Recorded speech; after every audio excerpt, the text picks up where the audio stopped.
Hi, hello, నమస్తే మిత్రమా. ఒక మంచి విషయం. మన పక్షులలో ఒక చిలుక మాత్రమే రామచిలుకని అంటారు. కానీ అంత మంచి గాన కోకిలను కూడా రామకోకిలని కానీ, కాకిని రామకాకని కానీ, గ్రద్దను రామగ్రద్దని కానీ పిలవరు. కనీసం లంకకి సముద్రం దాటేందుకు వారధి కట్టినప్పుడు సహాయపడ్డ ఉడుతను కూడా రామ ఉడుతని అనరు. ఎందుకో తెలుసా?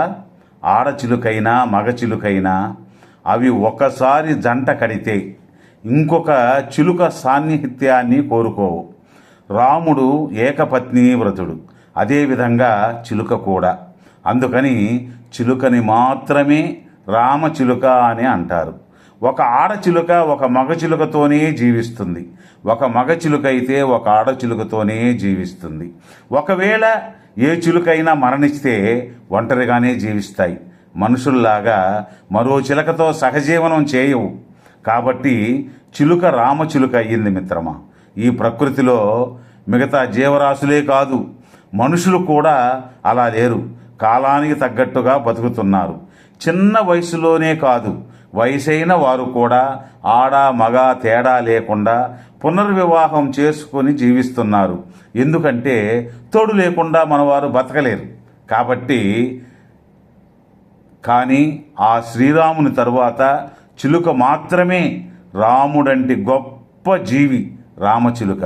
అందుకే ఇతర పక్షులకు రాని రామనామం ఆ చిలుకకు వచ్చింది, రామచిలుక అని.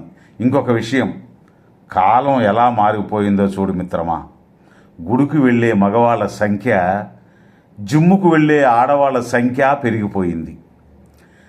చనిపోతున్నా కూడా వైద్యం చేయనివి గవర్నమెంట్ ఆసుపత్రులు అయ్యాయి. చనిపోయిన తర్వాత కూడా డబ్బు కోసం వైద్యం చేసేవి కార్పొరేటర్ ఆసుపత్రులు అయ్యాయి. మనం సంతోషంలో ఉన్నప్పుడు పాటలు వినాలి, అదే మనం బాధల్లో ఉన్నప్పుడు ఆ పాటలోని భావాన్ని అర్థం చేసుకోవాలి. అనాథాశ్రమాల్లో పేదోళ్ళ చిన్నపిల్లలు ఉంటారు, వృద్ధాశ్రమాల్లో ధనవంతుల తల్లిదండ్రులు ఉంటారు. చిరునవ్వు చాలా వరకు సమస్యల్ని పరిష్కరిస్తుంది. మౌనం అస్సలు సమస్యలు రాకుండానే నివారిస్తుంది.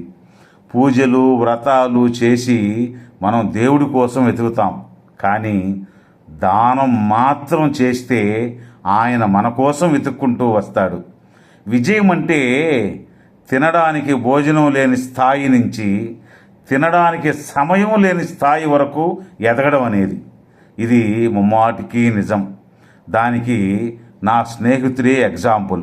కానీ వాడు ఇప్పుడు లేడు, వచ్చిన చోటు వెతుక్కుంటూ వెళ్ళాడు.